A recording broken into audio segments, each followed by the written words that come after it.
Сайн байцгаана уу? Өнөөдөр могоо харан дамжуулахаар жишээ бодлого бодноо.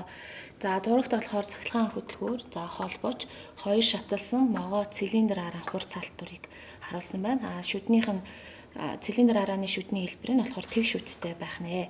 За өгдөл дээр болохоор 3 дугаар голын чадлыг өгсөн байна. За тэгвэл манай дамжуулга маань 3 голтой. За 1-р гол, 2, 3 дугаар гол буюу 3 дугаар голын чадал. За 1-р голын өнцөг хурд, ажлын машин буюу 3 дугаар голын өнцөг хурд, за альфа харьцалтын өнцөг нь 20 градус болно. За могоо араан дамжуулгын ашиг төлөвийн коэффициентийг өгсөн байна. За могоо араан дамжуулгын дамжуулалтын тоо, за могоо арааны хуваагч тойргийн диаметр, за цилиндр арааны ашиг төлөвийн коэффициент, за тэгээд цилиндр арааны тэнхлэх орондын зай. За мөн тулгуур буюу өнхрөлттийн ашиг төлөвийн коэффициентийг өгсөн байна. За тухайн өгөгдлөөрөө могоо арааных нь болохоор тойрог хүч FT4 гэдэг чинь хөтлөгдөх цилиндр арааны тойрог хүчийг олох нэ. За эхлээд бүгдээрээ могоо арааныхаа тойрог хүчийг тодорхойлъё. За FT2 гэдэг нь. За могоо араа өөрөө 2 дугаар гол дээр байгаа учраас энэ болох T2 болно. Хуваах нь D2 болно гэсэн үг. За тэгвэл бид нар дээр болохоор яах нь D2 байгаа юм чинь T2 буюу могоо 2 дугаар голынх нь бөшгөх моментыг олно гэсэн үг. За T2 T1-ийг үржих нь за могоо дамжуулгын тоо үржих нь могоо арааны за ашиг төлөвийн коэффициент гэж олно.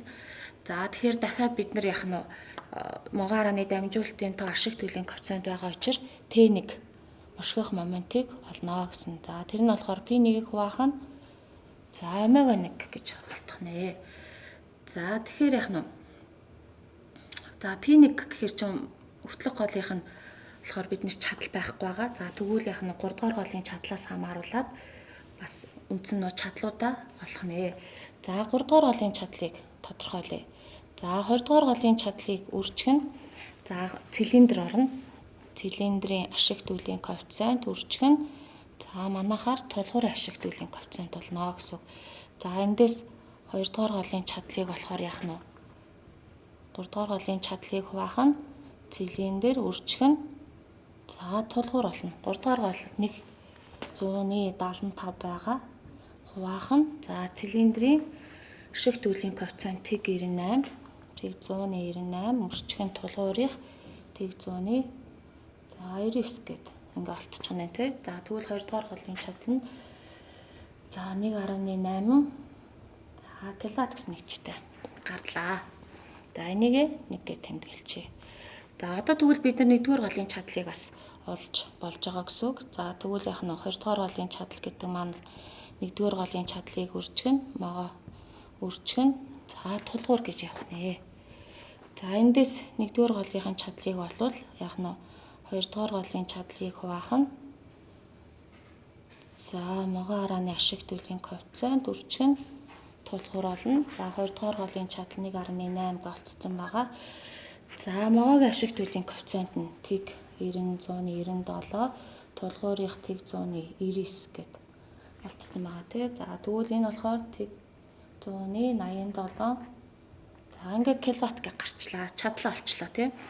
За өнцөг хурд байгаа юм чинь бид нар болохоор 1-р голынхоо бөшгөх моментыг олж болно гэсэн үг. За тэгэхээр яах нь 187 киловатт гэж байгаа юм чинь болохоор 13 зэрэг явна. За омега өнцөг хурд нэг нь болохоор 80 байгаа. За тэгвэл Т1 нь 2300-ы за 37 ньютоныг үржих нь метр гэсэн нэгжтэй гарч байна гэсэн үг. За тэгэхээр бид нар Т2-ыг бас олчж болж байгаа гэсэн үг. За Т1 нь болохоор 2300-ы 37 байгаа. За могоо арааны дамжуулалтын тоо 12. За ашиг төлөвийн коэффициент нь тэг 100-ы 97 болно. За тэгвэл Т2 нь 272 100-ы 2 за ньютоныг үржих нь метр гэж гарлаа. За тэгвэл бид нар FT2-ыг олж болж байна гэсэн үг. За 5 гэччихье тий. За 2-ыг үржих нь Т2 нь болохоор 272 100-ы 2 байгаа. За хуваах нь D2 могоо арааны хуваагч тойргийн диаметр нь болохоор 570 100-ы 48. За тэгээ нэгжний шилжүүлэг хийж байгаа учраас 13 зэрэгээр заавал үржих нэ. За тэг хариу маань 953-ны 65 ньютон гэж гарна гэсэн үг. За ингээд бид нар могоо арааныхаа тойрог хүчийг олчлоо. За одоо дараа нь болохоор цилиндр арааныхаа тойрог хүчийг олно. За тэгвэл яах нь вэ? EFT4 буюу 2-ыг үржих нь. За энэ болохоор 3 дугаар гол дээр байгаа учраас T3 хуваах нь. За D4 гэсэн энэ томьёогоор олох нэ. За тэгэхээр T3-ыг бид нар олох шаардлагатай.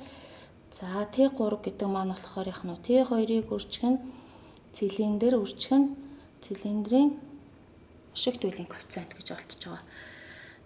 За T2 олцсон байгаа. T2 нь болохоор 272/200-2 байгаа. За цилиндрийн дамжуулалтын тоо байхгүй учраас цилиндрийн дамжуулалтын тоог болохоор бид нар тодорхойлно гэсэн үг. За тэгэхээр яах нь О цилиндр нь болохоор E-н 2 дугаар голын эргэлтийг хуваах нь E-н 3 дугаар голын эргэлт болох нь байна. За тэгэхээр 2 болон 3 дугаар голынхаа бас эргэлтийг дахиад тодорхойлох шаардлагатай болно гэсэн үг. За тэгвэл E-н 2 нь болохоор E1-ийг хуваах нь могоо араан дамжуулах болно. За тэгээд дахиад бас мөн E1 1-р голынхаа эргэлтийг болохоор өнцөг хурдаас нь хамааруулад тодорхойлох нэ. За тэгвэл энд нь иччихээ те. Омега 1 гэдэг нь болохоор P-г үржих нь E1. За хуваах нь 30 гэж байгаа те. За тэгвэл эндээс бид нар E1-ийг олоход яах нь омега 1-ийг үржих нь 30 хуваах нь 314 гэж болно. За эндээсээ бид нар E1 эргэлтийг олно. За омега 1 нь 80 гэж байгаа. 80-ыг үржих нь 30 хуваах нь 314 болно. За тэгвэл E1 нь 764/33. За нэг чинь эргэлт минут гэсэн нэгчтэй болно гэсэн үг. За энийг 6 гэд тэмдэглэчнэ. За тэгэхээр E1 олцсон байгаа юм чинь энэ хоёрыг олох боломжтой гэсэн үг те. 764/33. За могоо арааны дамжуулалтын тоо за 12 гээг өгөгдсөн байгаа гэсэн үг. За тэгэхээр яах нь энэ хоёр нь 63/169. За эргэлт минут гэсэн нэгчтэй гарнаа. За энийг 7 гэж тэмдэглэчнэ гэсэн үг. За одоо ингээд бид нар дахиад 3 дугаар голынхаа эргэлтийг олно. За 3 дугаар голын эргэлтийг болохоор за энд 8 гэж тэмдэглэж байгаа болчих тий. Энэ 3 нь E наатагаа тэнцүү буюу омега А-г үржих нь 30 хуваах нь P болно гэсэн үг. За өнцөг хурд ажлын машиных 5 гэж өгсөн байгаа. 5-ыг үржих нь 30 хуваах нь 314 болчихж байгаа тий. За тэгвэл 47/177 эргэлт минут гэсэн нэгчтэй гарч байна.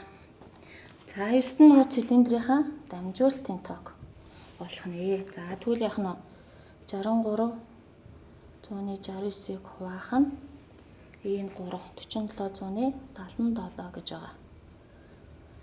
За ингэхээр яах нь цилиндр нь 1.3 гарчиж байгаа гэсэн үг. За тэгвэл бид нар энэ буцаад энийг T3-ыг олж болж байгаа гэсэн үг. За 1.3. За цилиндрийн ашиг туйлын коэффициент нь 198 байгаа тий.